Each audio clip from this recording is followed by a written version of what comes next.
भरतपुर नाम का छोटा सा एक गांव था, जहां विक्रम अपने छोटी बहन गुड्डी के साथ रहता था। छोटी सी उम्र में ही विक्रम और गुड्डी अपने माता पिता को खो चुके थे, इसीलिए गुड्डी की पूरी जिम्मेदारी विक्रम पर आ गई। जिम्मेदारियों के चलते विक्रम ने कम समय में ज्यादा पैसे कमाने की सोची और जंगल जाकर रंग बिरंगे पक्षियों को पकड़ने लगा और बाजार में बेचने लगा, जिसका उसे अच्छा दाम मिल जाया करता था।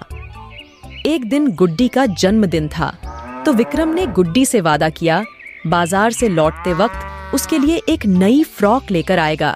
इतना कहकर विक्रम जंगल की ओर चला गया। जंगल पहुंचकर विक्रम ने पक्षियों को पकड़ने का जाल लगाया और झाड़ियों में छिप गया।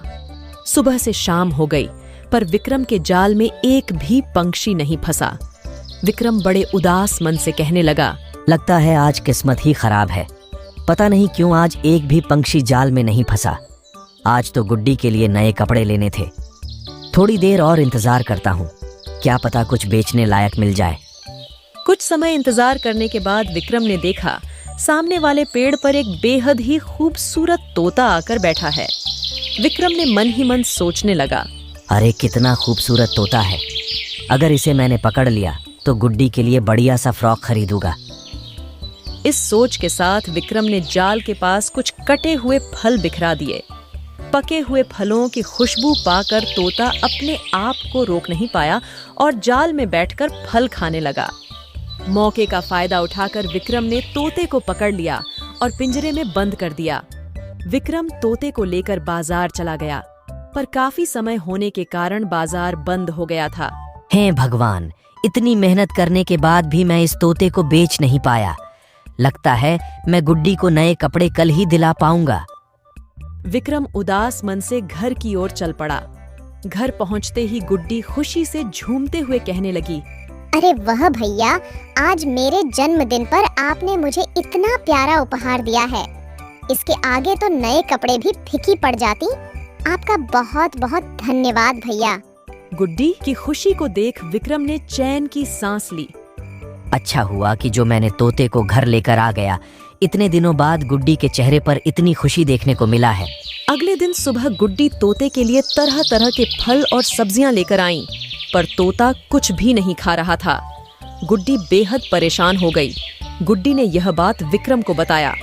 विक्रम ने कहा, कोई बात नहीं, गुड्डी नई नई आई है, इसलिए घबरा रही होगी। धीरे धीरे ठीक हो जाएगी। पर विक्रम की यह बात गलत साबित हो रही थी। तोता कमजोर हो गया था, लेकिन उसने खाना नहीं खाया। यह देख गुड्डी घबरा गई। उसे डर था कि कहीं तोता मर न जाए। गुड्डी ने तोते को पिंजरे से बाहर निकाल लिया और उसे खाने को दिया। तोता झट से फल खाने लगा। ये देख गुड्डी को सारी बात समझ आ गई। अच्छा, तो तुम्हें आजादी चाहिए थी। तुम मुझे क्या समझाना चाहते हो? मुझे सारी बात समझ आ गई है। जाओ, अब से तुम आजाद हो। तोता खुले आसमान की ओर उड़ गया, जिसे देख गुड्डी की खुशी दोगुनी हो गई और वह खुशी से नाचने लगी। यह सारा दृश्य विक्रम दूर खड़े देख रहा था। विक्रम के मन में यह एहसास हो गया था कि खुशी बंदी बनाकर रखने में नहीं, बल्कि आजादी में मिलती है। उसने ठान लिया कि अब से वह चंद पैसों के लिए बेजुबान पक्षियों को पकड़ना छोड़ देगा और मजदूरी करके अपने और अपने बहन के जरूरतों को पूरा करेगा। कहानी से हमने सीखा कि हमें अपने शौक के लिए बेजुबान जानवरों को बंदी बनाकर नहीं रखना चाहिए, क्योंकि खुले आसमान में जीने का हक सभी को है। ऐसे ही मजेदार कहानियों के लिए हमारे चैनल को लाइक और सब्सक्राइब करना न भूले। धन्यवाद।